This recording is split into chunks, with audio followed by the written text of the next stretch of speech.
Hello, Crafty Friends. This is Jen from Katahdin Crafts, and welcome back to my YouTube channel. Today I am featuring the Hedgehog Hollow's November subscription box, and specifically the Nativity stamp set that is included in there this month. I have done several cards so far with this, and I absolutely love it.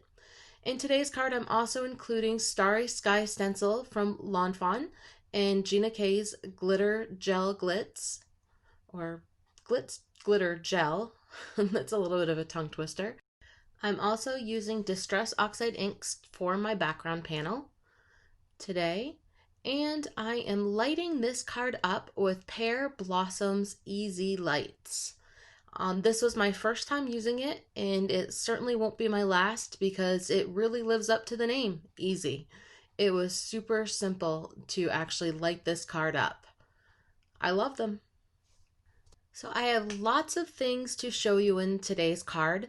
So to simplify things, I went ahead and stamped up my images and pre-cut them out with my brother's Scan and Cut, as you can see here. And I used a heavyweight cardstock and Fawn's Jet Black ink, which is Copic friendly, and that is my medium of choice when I'm coloring is Copic markers. And so I'm going to go ahead and start with our background panel. So in order to make this a nighttime sky, I'm using Chip Sapphire Oxide ink. And Oxide inks are definitely my favorite inks for blending. I love them, and I love that they're coming out with new colors. I have the new one on order. Can't wait to get that. And I'm just taking in, actually I'm using a heavyweight cardstock for this panel as well. Just because I tend to be a little heavy-handed sometimes when I'm putting down that bottom layer. And I went and tried to do a lighter cardstock, but then I bent it. Yeah, I was a little bit too, pushing a little bit too hard on that, I guess. So I just went ahead and grabbed a heavier weighted cardstock, and I cut that panel to 8 3/4 by 3 3/4. And now I'm going to go back on top of that mowed lawn that I put down for the bottom with a little walnut stain, just to mute down that color a little bit, make it look like a nighttime wintry card. I didn't want it to be super green, but I wanted a little bit of that showing through. And I also went over the Chip Sapphire with some black soot, and I did use a lighter hand for that. I wasn't going to wrinkle up my paper. And then I spritzed it with some water for that nighttime effect and added a little bit of interest. And now I'm just going to speed through some of the coloring. Here I'm doing the barn. This is what I'm going to call this structure, is the barn. And I'm doing it in E23 in order to map out my shadows. And then I'm going to go with my mid-tone, which is E25, and then my dark tone, E27. Again, I'm just placing down where all those shadows are going to be. And then I'm going to smooth the whole thing back out with E23. And just get a nice blend. So just blending that right back out. So I don't have any harsh lines. I'm looking for like a gradient blend and making it look like a wood still. And right here I went out of the lines. I don't know, I was having some trouble coloring for some reason that night. But I just wanted to show you how that colorless blender 0 works wonders. Even when you make kind of like a large boo-boo like I did on that edge, you can use that colorless blender to push that color right out. And so it does work really well. And now I'm just going, I thought that my E27 was maybe just a little bit too much of a contrast with the E23. And so I added a little bit more E25 in between there, and then I smoothed it back down again with the E23. And that's what I tend to do. It's a lot of layers, a lot of saturation for the paper. And I am using 110 weight cardstock today because I knew I was going to do a little bit of watercoloring right here in order to make those spaces look like my sky to match it. So what I did is I used Chip Sapphire and black soot, and I just smushed it right onto my mat there, spritzed it with my sprayer, and then just grabbed a water brush and did some simple water brush painting into those spaces. So in order to get a better match, I just went ahead and I mixed in some of that black soot with the chip sapphire.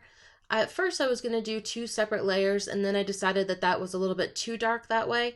So I went back in, and again, I did use the 110-pound cardstock, knowing that I wanted to put a little bit of water, and this can hold up a little bit better than a lighter weight cardstock.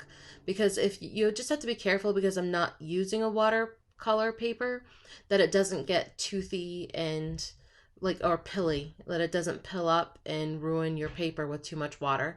So that was able to handle that, and you can see how that matches now my sky. Now I'm working on the inside of my barn. I'm just doing 2 colors for this, E35 and E33. And I had already laid down E33 as my shadows, again, my shadow mapping, going back in with E35, the darker of the 2, and then I will start smoothing out again with E33. I'm just pulling out that darker ink to the edges to get the blend. In bigger spaces like that, I just work in little spaces and then I try to fill it all in. And it might look blotchy right now, but actually when it dries, it's generally really nice and smooth. But now I'm just working on a little bit more of the depth. I wanted that to go in a little bit darker.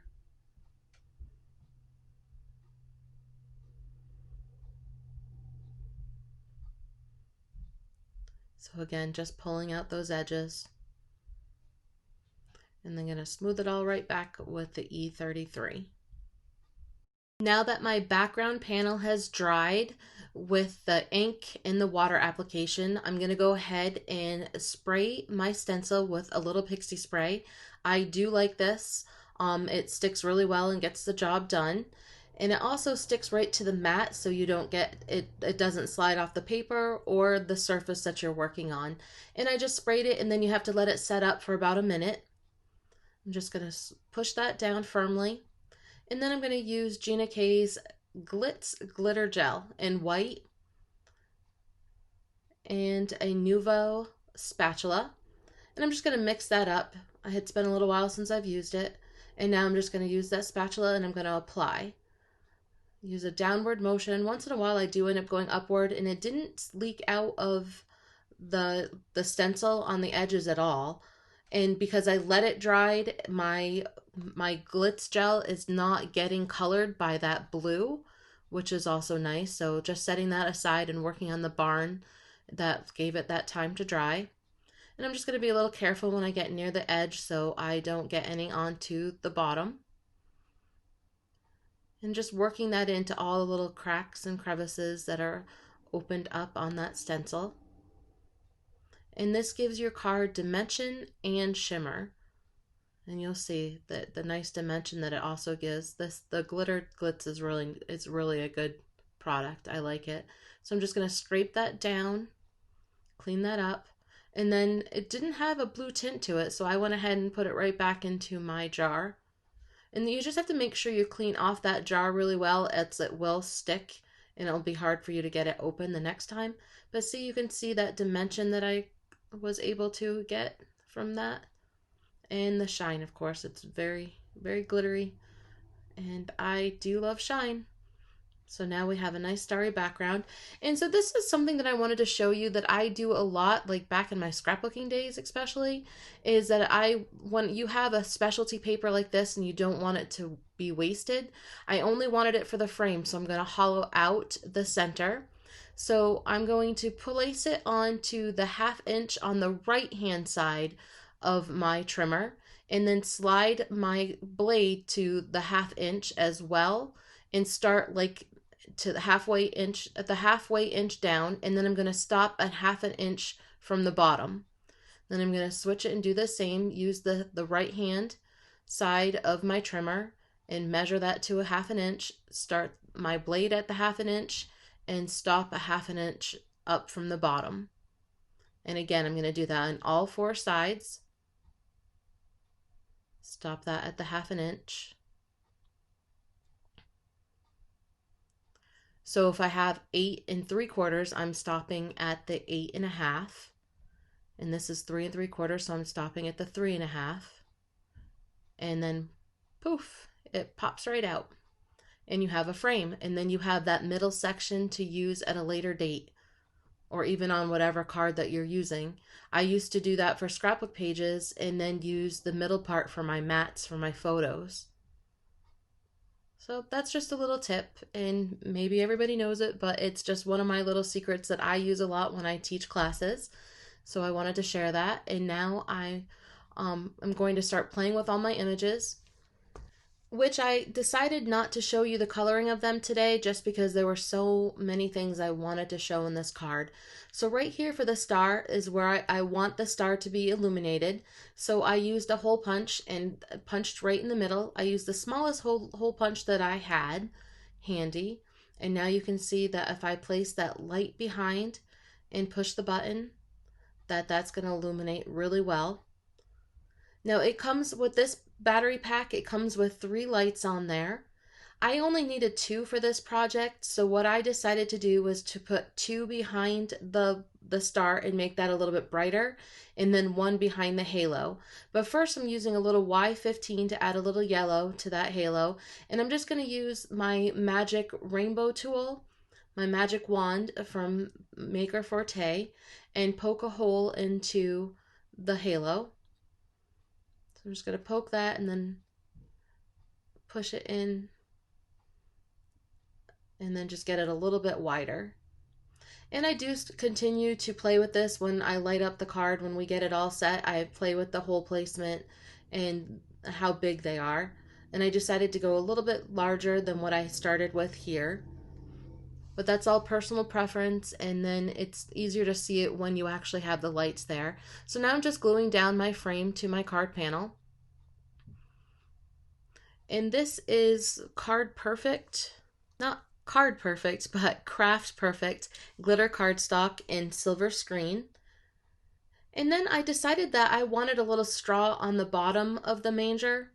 So I used Honeybee Stamps Barn Builder die set and just cut a couple of the straw pieces that they have in that set and used my Copics on that in YR23 and YR24, the same that I used on the hay or the straw that is in the manger, the same colors.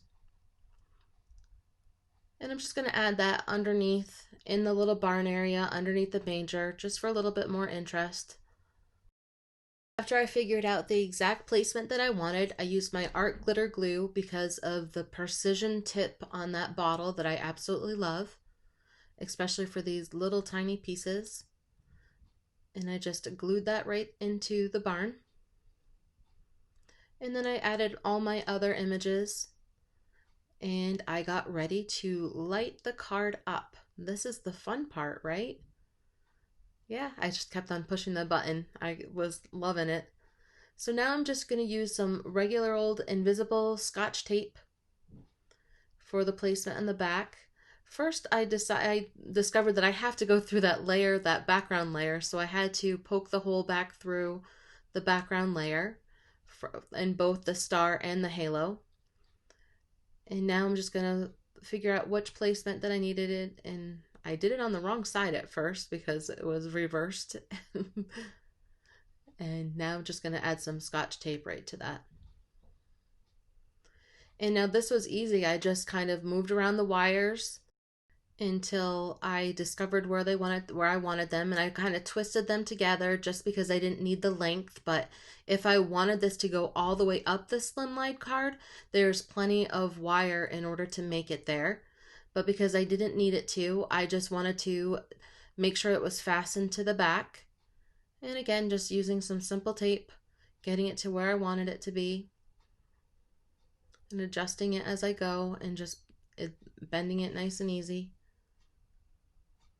This is definitely easier than putting down the copper, and which I've done before because I like light up cards, but this was definitely a very easy route to go. And then I adhered that second light down to the halo, again with the tape. And now I'm using some foam adhesive to give it some dimension because you need to have that spacing because of the battery pack.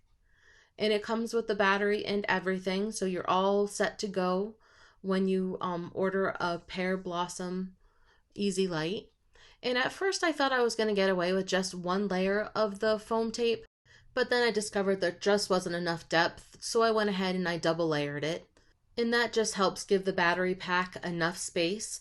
And I'm also making sure that I fill in the middle with some foam tape to give it stability. And now I wanted to test to see if my lights were where I wanted them. So I just dimmed my overheads and just tested it. And I decided that I wanted my holes to be just a little bit larger. So then I just grabbed my magic wand and I worked those a little bit wider, just poking little holes in that with my mat below it. And just working that. I made sure that the lights in the back were not in the way, so I was not going to poke those out. And again, a little bit with the halo. Really, I just needed to wiggle that tool kind of near the base of it, and it was wide enough. And now I wanted to make sure that the lights were actually facing the front of the card, so I just used a tweezer and turned it a little bit to the side and then added some tape on top of it, and so both of those lights are now pointing towards the hole. It was illuminating okay before. I just wanted to make sure that I was going to get maximum light coming from that space. And when my card panel was all set to go, it was time to adhere it to the card base. And this was 9x8 and then scored at the 4-inch. So that gives us a 9x4 card base, which is the same as our card panel. So that's why I tipped it up like that, so I can get it nice and even. And then just press that firmly. And then I test my lights again. Now I had an issue with coming up with how I wanted my sentiment to look. So this is the third time. Third time's a charm. So at this point I wanted to have vellum. And I had already adhered my card to the frame, or my card panel. So I had to strategically and very slowly and work this up, because at this point if I had torn that card, I may have cried. Yeah, really. I might have. But it all worked out. I just went really slow and meticulous and lifted that up so I could hide the vellum underneath there, because vellum, as it can be tricky to get vellum down without showing any glue behind it. So I wanted to put those little extra flaps underneath the card. So then I lifted it, and it all worked out great, but that could have been dangerous. So if you want vellum on your card, I suggest doing it before you glue your panel down. So learn from my mistake on that. And I really did like the way the vellum came out. Like I said, this was my third time. I just could not come up with how I wanted that sentiment, but I really did like the way the vellum looked. And there you have it, a nice nativity light up card. Oh, come let us adore him. Thank you so much for stopping in again today. I absolutely love this subscription box from Hedgehog Hollow. It's been so much fun. All the colors that I used on my Copic coloring are on the blog, so make sure you check that out if you're curious what colors I used. I have been using the same color palette on my nativities because I like it, honestly. And once you discover something that you like, why would I want to change it? Because I definitely like that color combination for these images. Thank you so much again for stopping in. I appreciate you crafting with me today. If you haven't subscribed, please subscribe below, click the like button, and leave me some comments. I love to hear from everybody. Take care. Bye-bye.